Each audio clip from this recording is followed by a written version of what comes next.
बेटा, आज हम जनसंचार माध्यम के कुछ महत्वपूर्ण प्रश्न उत्तर देखेंगे जो कि आपकी परीक्षा में पूछे जाते हैं।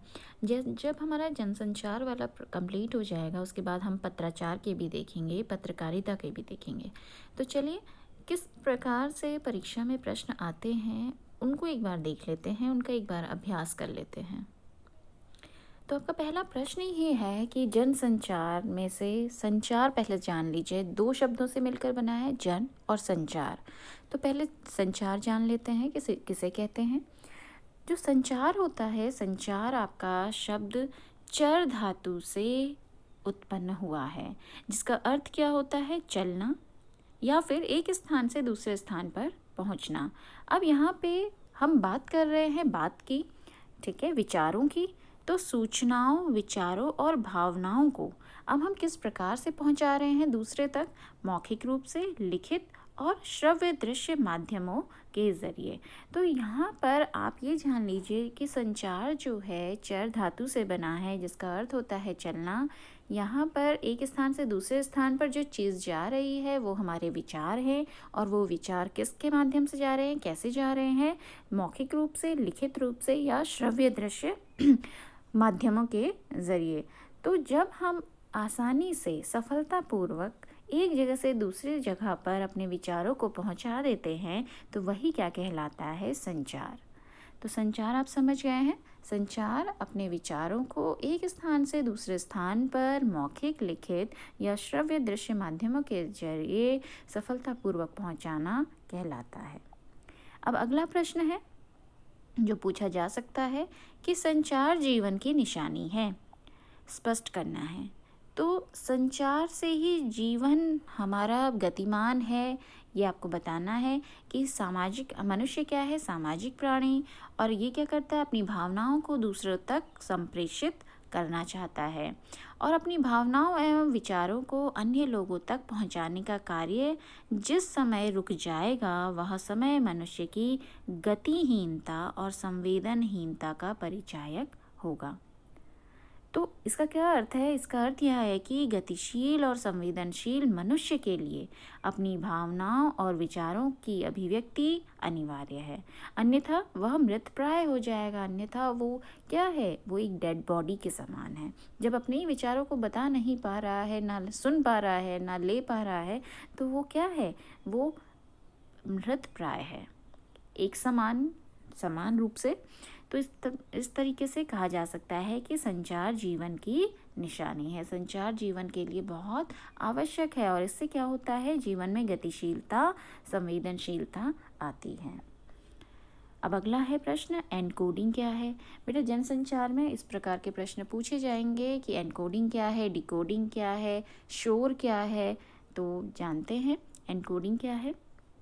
संचार की प्रक्रिया में संचारक द्वारा, जैसे मान लीजिए आप अपने विचारों को पहुंचाना चाहते हैं तो आप संचारक हैं, या मैं अपने विचारों को पहुंचाना चाहती हूं तो मैं संचारक हूं।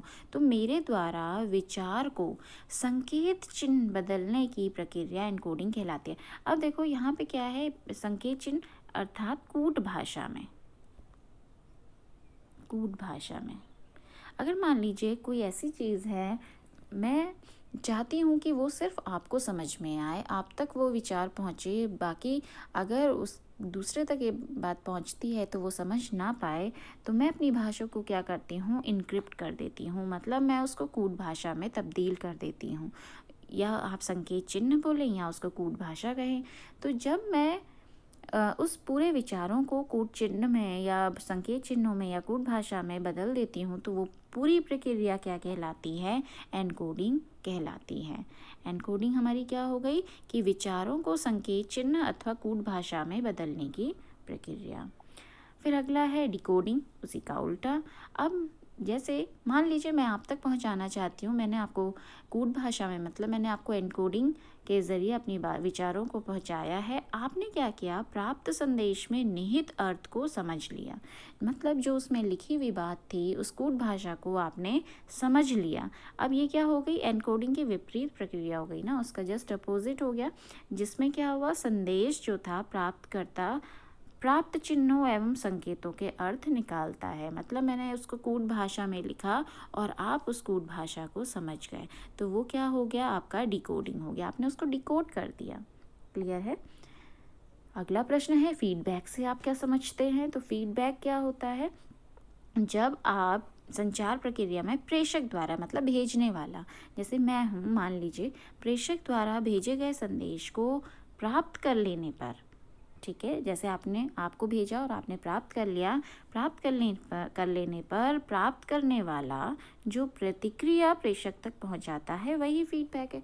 मान लीजिए मैंने आपको कोई अपने विचारों को पहुंचाया और आपने उस विचारों को ग्रहण करके जो प्रतिक्रिया दी है वो फीडबैक है। जैसे मान लीजिए आप कहीं पर भी जाते हैं, किसी होटल में जाते हैं या आप कहीं घूमने जाते हैं, वहाँ पे अगर चार्ज पड़ता है तो वहाँ की फैसिलिटी लेने के बाद आपको लास्ट में एक फॉर्म भरवाया जाता है जो कि फीडबैक फॉर्म होता है। तो फीडबैक का क्या मतलब है कि आपको यहाँ की चीज़ें कैसी लगी, वही चीज़ है यहाँ पे। अब हम जनसंचार पढ़ रहे हैं तो हम अपने विचारों के बारे में पढ़ रहे हैं, तो यहाँ पे विचारों से संबंधित ही आप आंसर देंगे। आप लिखेंगे कि जब प्रेषक द्वारा भेजे गए संदेश को प्राप्त कर लेने पर प्राप्त करने वाला जो प्रतिक्रिया प्रेषक तक, मतलब भेजने वाले तक पहुंचाता है, वही क्या है, फीडबैक है। फिर है शोर। शोर क्या है, अब वैसे तो हल्ला गुल्ला शोर कहलाता है, लेकिन हम संचार की बात कर रहे हैं तो संचार प्रक्रिया में आने वाली बाधाओं को शोर कहते हैं। अब ये शोर कितने प्रकार का हो सकता है, कैसी बाधाएं आ सकती हैं, ये भौतिक भी हो सकती है, तकनीकी भी हो सकती है, मानसिक भी हो सकती है। ठीक है, तो इसके कारण क्या होता है कि संदेश जो है अपने मूल रूप में प्राप्तकर्ता तक नहीं पहुंच पाता है, क्योंकि बाधा आ गई। बाधा आने के कारण जो मूल रूप था, जो उसका एक्चुअल रूप था, वो प्राप्तकर्ता तक नहीं पहुंच पाया, उसमें बाधा आई, तो वही क्या कहलाएगा, शोर। फिर अगला है अंतः वैयक्तिक संचार किसे कहते हैं। अंतः वैयक्तिक बेटा दो तरीके के होते हैं, एक अंतर होता है, एक अंतः होता है। ये इंटर होता है, INTER, और अंतर ये होता है इंट्रा, जो इसके नेक्स्ट वाला है। यहाँ पे लिखा नहीं जा रहा, INTRA, ठीक है, इंट्रा ऐसे होता है। तो यहाँ है अंतः वैयक्तिक संचार किसे कहते हैं, वह संचार जिसमें संचारक और प्राप्तकर्ता, मतलब भेजने वाला और जिसको दे रहे हैं प्राप्तकर्ता, एक ही व्यक्ति होता है, तभी तो इंटर हो गया वो, है ना, इंटरपर्सनल।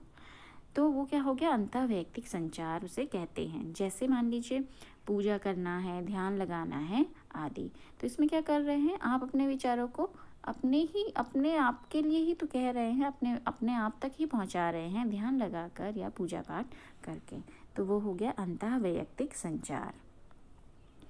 फिर है अंतर्वैयक्तिक, जैसे मैंने अभी आपको बताया इससे ऊपर, तो इसको कहेंगे इंट्रापर्सनल। ठीक है, अब ये क्या है, जब दो व्यक्ति आपस में आमने सामने संचार करते हैं, मतलब प्रत्यक्ष रूप से बैठे हों, आमने सामने आप बात कर रहे हैं, तब उसे अंतर्वैयक्तिक संचार कहा जाता है। तो दोनों में डिफरेंस आपको पता होना चाहिए, अंतःवैयक्तिक और अंतर्वैयक्तिक। अंतः में क्या होता है, जब दोनों संचारक और प्राप्तकर्ता एक ही व्यक्ति होता है, और अंतर्वैयक्तिक में जब दोनों अलग अलग व्यक्ति होते हैं। फिर है समूह संचार, जैसा कि नाम से ही स्पष्ट हो रहा है कि समाज और देश के सामने उपस्थित समस्याओं पर बातचीत एवं बहस के जरिए हल करने के लिए होता है। यहाँ पे समूह में संचार हो रहा है, मतलब ग्रुप में हो रहा है। ग्रुप में भी वो जो डिस्कस हो रहा है वो केवल अपने व्यक्तिगत लाभों के लिए नहीं, जबकि समाज और देश के सामने जो भी समस्याएं हैं उन पर हम क्या कर रहे हैं, बातचीत कर रहे हैं, उसका हल निकालने की कोशिश कर रहे हैं। या बहस के जरिए, ज़रूरी नहीं है कि सबके विचारों को हम ग्राह्य करें या सबके विचार हमारे लिए उचित हों, तो हम क्या कर रहे हैं, बहस भी करते हैं, हम वाद विवाद भी करते हैं, तो उसके जरिए हल करने का प्रयास जो होता है, जो संचार होता है, वही समूह संचार कहलाता है। फिर है संचार के मुख्य प्रकारों के नाम लिखिए। तो संचार कितने प्रकार के होते हैं, जैसे हमने पढ़ा, अंतःवैयक्तिक मतलब अपने आप से बात करना, अंतर्वैयक्तिक जब दो आपस में बातचीत करते हैं, जनसंचार जब हम बहुत सारे लोगों से मतलब अपने विचारों को पहुंचाएं, यहाँ पे प्रत्यक्ष रूप से ना होकर किसी हम किसी गैजेट का, किसी हम साधन का प्रयोग करके हम बातचीत करें, अपने विचारों को पहुंचाएं और अधिक मात्रा में लोगों तक। अभी पढ़ेंगे समूह संचार। आपने जान लिया कि समूह संचार, इससे पहले आपने देखा कि आप क्या करते हैं, समाज और देश के सामने बातचीत और बहस के जरिए हल करने का किसी समस्या पर विचार होता है। ठीक है, अब है संचार, ये हो गया। जैसे अभी एक प्रश्न था कि क्या कितने होते हैं, उसमें एक जनसंचार भी आया था। तो जनसंचार आप जानिए कि जब किसी समूह के साथ, मतलब ग्रुप के साथ, ग्रुप है ये, समूह का मतलब है ग्रुप, तो जब किसी ग्रुप के साथ प्रत्यक्ष संवाद करने की अपेक्षा किसी यांत्रिक माध्यम से बड़ी संख्या में लोगों के साथ संवाद स्थापित किया जाता है। जैसे आप मीडिया देख लीजिए ना, मीडिया के द्वारा, या अभी आप ऑनलाइन क्लासेस में देखते हैं कि क्लास में हमारे 35 स्टूडेंट्स को ही हम पढ़ा पाते हैं। गूगल मीट में हम 100+ भी दे दे पढ़ा लेते हैं। तो जहाँ पे प्रत्यक्ष संवाद करने की अपेक्षा यांत्रिक माध्यम से, इलेक्ट्रॉनिक डिवाइस से बड़ी संख्या में लोगों के साथ संवाद स्थापित करें तो वो क्या कहलाता है, जन संचार। फिर है जनसंचार की मुख्य विशेषताओं को रेखांकित करिए। तो जाहिर सी बात है कि जनसंचार में क्या होता है कि जनसंचार माध्यमों के द्वारा प्रकाशित या प्रसारित संदेशों को प्रकृति क्या होती है, सार्वजनिक होती है। हम सभी के लिए वो भेज रहे हैं वो संदेश। फिर दूसरा, इसमें संचारक और प्राप्तकर्ता के बीच प्रत्यक्ष संबंध नहीं होता है, क्योंकि आमने सामने इतने लोगों को नहीं देखा जा सकता, या इतने लोगों तक अपने विचारों को नहीं पहुंचाया जा सकता है जितना कि जनसंचार के माध्यम से या किसी गैजेट के माध्यम से। जनसंचार माध्यम में द्वारपाल होते हैं जो प्रकाशित या प्रसारित होने वाली सामग्री को नियंत्रित और निर्धारित करते हैं। इसमें एक जो व्यक्ति होता है वो जो भी आप मीडिया के द्वारा लोगों तक पहुंचाना चाहते हैं, जन तक पहुंचाना चाहते हैं, लोगों तक पहुंचाना चाहते हैं, तो उसमें कुछ क्या कमी है, उसमें क्या सुधार की आवश्यकता है, वो द्वारपाल के माध्यम से होता है। वही नियंत्रित और क्या करता है, निर्धारित करता है कि कौन सी बात पहुंचानी है, कौन सी नहीं। तो मुख्य विशेषताएं आप बता देंगे। अब है वैश्विक ग्राम की अवधारणा को स्पष्ट कीजिए। वैश्विक ग्राम मतलब विश्व को पूरा एक गांव कह दिया है। तो आप जानते हैं ना, वसुधैव कुटुंबकम है ना, तो ये क्या मतलब है, ध्यान से देखिएगा। देखिए, आसंचार के अत्यधिक विकसित साधनों के कारण विभिन्न देश एवं समुदायों की खबरें कुछ ही क्षणों में प्राप्त हो जाती हैं। आपने देखा है कि टीवी में इंटरनेशनल न्यूज़ भी आती हैं, आप न्यूज़पेपर में भी देखते हैं अंतर्राष्ट्रीय खबरें। तो यहाँ पर क्या हो रहा है कि विभिन्न देश और समुदायों की खबरें आपको क्या मिल रही हैं, कुछ ही क्षणों में, कुछ ही पलों में प्राप्त हो जा रही हैं, जिसने क्या कर दिया है, विश्व भर के मनुष्य जो हैं सांस्कृतिक और मानसिक रूप से एक दूसरे के निकट आ रहे हैं। हम दूसरे देशों की संस्कृति जान जाते हैं, वहाँ पे घटने वाली घटनाओं के विषय में जान जाते हैं। तो जो पूरा विदेश है जहाँ पर जाना, समझ लीजिए कि हम भले ही वहाँ पे दिन हो रहा है, यहाँ रात हो रही है, लेकिन कैसा भी जलवायु हो, कैसा भी आपकी परिस्थिति हो, कैसा ही परिवेश हो, लेकिन भिन्न भिन्न परिवेश होने के बाद भी आप सब क्या हैं, एक ही हो जाते हैं। आपके विचार, आपकी वेशभूषा, आपके परिवेश, उसके बारे में जब आप परिचित हो जाते हैं तो आपको लगता है कि हाँ, मैं इससे भली भांति वाकिफ़ हूँ। तो इस तरीके से क्या कर दिया है, यहाँ पे संचार ने क्या किया है, अपने साधन के माध्यम से पूरे विश्व को एक वैश्विक ग्राम के रूप में परिवर्तित कर दिया है। तो पूरा विश्व क्या हो गया, एक गांव के समान प्रतीत होने लगा है। तो आप इसको स्पष्ट कर देंगे।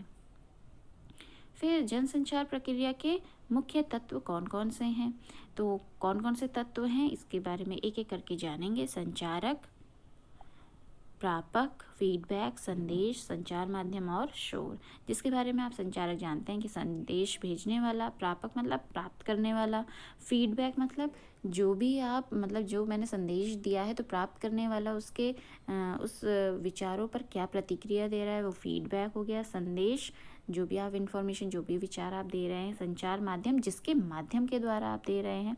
और शोर, आने वाली बाधा। ये सब के बारे में आप जानते हैं। फिर है जन संचार के कौन कौन से कार्य हैं, स्पष्ट करें, ये आ सकता है। तो कौन कौन से कार्य हैं ये आप बता सकते हैं। सूचना देना है, ज्ञान एवं शिक्षा, मनोरंजन, जागरूकता, निगरानी एवं नियंत्रण और विचार विमर्श।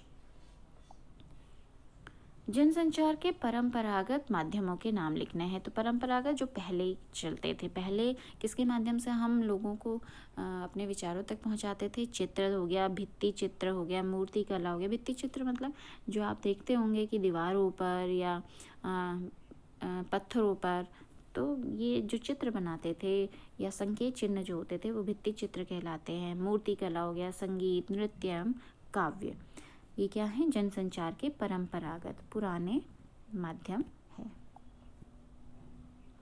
जनसंचार के प्रमुख माध्यम कौन कौन से हैं? तो प्रमुख माध्यम कौन कौन से हैं? समाचार पत्र है, रेडियो, सिनेमा, पत्रिकाएं एवं पुस्तकें, दूरदर्शन और इंटरनेट। ये सारे मुख्य हैं जो कि अभी नवीनतम है, जो आधुनिक हैं। परंपरागत तो आपको पता चल गया। परंपरागत कौन से हैं? मूर्तिकला, संगीत, नृत्य, भित्ति चित्र, चित्र आदि। फिर भारत में सबसे पहला प्रिंटिंग प्रेस कब और कहाँ खोला गया? तो कहाँ खोला गया था सबसे पहले प्रिंटिंग प्रेस? 1556 में, 1556 में गोवा में खोला गया था। ठीक है। और इसकी स्थापना किसने की थी? मिशनरियों ने। क्यों की थी? धर्म प्रचार की पुस्तकें छापने के लिए, कि अधिक से अधिक अपने धर्म के बारे में लोगों तक पहुंचा सके ईसाई मिशनरियों ने, क्रिश्चियंस ने। अगला प्रश्न है, मुद्रण माध्यम के अंतर्गत कौन कौन से माध्यम आते हैं? मतलब प्रिंटिंग में, है ना। तो कौन कौन से आते हैं? समाचार पत्र, हमें प्रिंटेड मिलता है, पत्रिकाएं हो गई, पुस्तकें आदि। मुद्रण माध्यम को स्थायी माध्यम क्यों कहा जाता है? तो स्थायी माध्यम मतलब परमानेंट क्यों कहा जाता है? क्योंकि देखो, इसको कभी भी पढ़ा जा सकता है और लंबे समय तक सुरक्षित रखा जा सकता है, क्योंकि हमारे पास रिटर्न उसमें है। तो इन्हीं कारणों से क्या होता है, मुद्रण माध्यम को स्थायी माध्यम कहते हैं। फिर रेडियो किस प्रकार का जनसंचार माध्यम है? तो रेडियो से हम कुछ देख तो नहीं सकते, लेकिन श्रव्य जनसंचार माध्यम है, सुना जा सकता है। तो ये एक रेखीय माध्यम है, मतलब ये वन वे कन्वर्सेशन हो रहा है ना, जिसमें कार्यक्रमों का स्वरूप, ढांचा और शैली पूरी तरह से तय रहता है। क्लियर है? फिर ऑल इंडिया रेडियो की स्थापना कब हुई? अब यह किस संस्था के अंतर्गत आता है? तो ऑल इंडिया रेडियो की स्थापना 1930 में हुई थी और अब ये आकाशवाणी नाम से प्रसार भारती के अंतर्गत आता है। रेडियो की आपको 2 विशेषताएं बतानी है। तो रेडियो की कौन कौन सी विशेषताएं हैं? पहला, रेडियो शिक्षित और अशिक्षित दोनों समुदायों के लोगों को लाभ पहुंचाता है। रेडियो के द्वारा तो सुनना ही है, तो शिक्षित हो चाहे अशिक्षित, दोनों ही समझ सकते हैं। और दूसरी चीज़, दी जा रही जो सूचना है या जो जानकारी है, उसको कहीं भी सुना जा सकता है। ऐसा नहीं है कि यहाँ पर उपलब्ध है, वहाँ पे उपलब्ध नहीं है। अगर रेडियो है तो कहीं पर भी उसको सुना जा सकता है, कभी भी सुना जा सकता है। ठीक है। फिर है दृश्य संचार माध्यमों के उदाहरण, मतलब जिसको देखा जा सके। तो कौन कौन से हैं? दूरदर्शन को देख सकते हैं, फिल्म देख सकते हैं आप, फैक्स के द्वारा फैक्स को भी देखा जा सकता है। जैसे आपने कुछ भी भेजा है फैक्स के माध्यम से, तो वो हमारे सामने ही होता है। VCD है, इंटरनेट, ईमेल, टीवी आदि, ये दृश्य है। टेलीविज़न का आविष्कार किसने किया? ये भी प्रश्न पूछे जाते हैं। तो ब्रिटेन के इंजीनियर जॉन लॉगी बेयर्ड ने। इसको याद कर लीजिएगा। ब्रेकिंग न्यूज़ किसे कहते हैं? तो ब्रेकिंग न्यूज़ क्या था, आपने देखा होगा न्यूज़ चैनल में स्टार्टिंग में कुछ खबरें आती हैं ब्रेकिंग न्यूज़ के नाम से। तो यहाँ पर किसी भी बड़ी या महत्वपूर्ण खबर को अब क्या करना है? तत्काल, मतलब तुरंत, कम से कम शब्दों में प्रसारित करना होता है। तो जब कम से कम शब्दों में बड़ी से बड़ी बात, मतलब बहुत महत्वपूर्ण खबर को आपको पहुँचाना होता है, तो उसे क्या कहते हैं? Breaking news. जैसे कि आप देखते हैं। ड्राई एंकर से क्या मतलब है? ड्राई एंकर का मतलब है कि जब एंकर के पास खबर और घटना से संबंधित दृश्य नहीं आते हैं, मतलब उसके पास खबर तो है और बहुत महत्वपूर्ण खबर है, लेकिन उससे संबंधित कोई दृश्य उपलब्ध नहीं है, तो वो क्या करता है ना, अपनी प्राप्त जानकारियों की सूचना देता रहता है कि घटना कब हुई है, कहाँ हुई है, कैसे हुई है। अब है क्या, खबर तो वो सारी दे रहा है, लेकिन पिक्चर नहीं है। और जब पिक्चर ना हो तो उस स्थिति में इसको क्या कहा जाता है? Dry anchor. फिर है एंकर बाइट से क्या आशय है या अभिप्राय है। तो होता क्या है, जब घटना स्थल पर मौजूद प्रत्यक्षदर्शी हैं, अब जहाँ जो उसको साक्षात देख रहा है, जो भी उस घटना को देख रहा है या उस घटना से संबंधित व्यक्ति है, तो उसकी तस्वीरें दिखा, मतलब आप क्या कर रहे हैं कि उसको कुछ तस्वीरें दिखा रहे हैं, उसकी तस्वीरें दिखा रहे हैं, साथ ही साथ उनके कथनों को सुना रहे हैं, उनकी उन्होंने क्या देखा, कैसे देखा, क्या हुआ। तो उस खबर को क्या कहते हैं, वो एक तरह से प्रामाणिक है। प्रामाणिक क्यों है? क्योंकि उनके वो देखी हुई है, वो प्रत्यक्षदर्शी हैं। तो वो क्या करता है, वो सारी घटना को प्रामाणिक घोषित करता है, और वही क्या कहलाता है, एंकर बाइट। क्लियर है? ध्यान से समझना, घटना स्थल पर जो मौजूद प्रत्यक्षदर्शियों या उस घटना से संबंधित व्यक्तियों की तस्वीरें दिखाकर, मतलब जो भी वहाँ पे चीज़ हुई है, तो वहाँ पे अगर कोई मौजूद है तो आप उसको दिखा रहे हैं, उसके कहे गए कथन दिखा रहे हैं, तो वो जो खबर है, वो जो कथन है, वही क्या कहलाता है, एंकर बाइट। अब एंकर पैकेज से क्या मतलब है? एंकर पैकेज, अब दूरदर्शन के प्रसारण में जब किसी भी घटना को संबद्ध स्थल से दृश्यों, लोगो व ग्राफिक के जरिए पूर्ण रूप से प्रस्तुत किया जाता है। बेटा पैकेज में क्या होता है? पैकेज में बहुत सारी चीज़ें सम्मिलित होती हैं ना, बहुत सारी चीज़ें। तो यहाँ पर भी समझ लीजिए कि कोई भी घटना है, उस घटना से संबंधित हम स्थल भी दिखा रहे हैं, मतलब उस स्थल के दृश्य दिखा रहे हैं, उसको लोग दिखा रहे हैं, और ग्राफिक के ज़रिए उसको और भी ज़्यादा अच्छे रूप से प्रस्तुत कर रहे हैं। तो उसमें क्या है, बहुत सारी चीज़ें सम्मिलित हो गई, और जब बहुत सारी चीज़ें सम्मिलित हो जाती हैं तो उसे क्या कहते हैं, एंकर पैकेज। फिर है हमारा टेलीविज़न की 2 कमियां लिखनी है। तो टेलीविज़न की क्या कमियां होती हैं कि दूर के क्षेत्रों में या ग्रामीण क्षेत्रों में लोगों तक इस साधन की पहुंच सुलभ नहीं है। दूसरी चीज़, ये महंगे साधन का उपयोग बिजली रहने पर ही किया जा सकता है। बिजली होगी तभी तो आप इसका प्रयोग कर पाएंगे, अन्यथा नहीं। तो 2 कमियां लिखनी है, 2 कमियां लिख देंगे। अगर आपको लाभ लिखने होंगे तो लाभ भी लिख सकते हैं।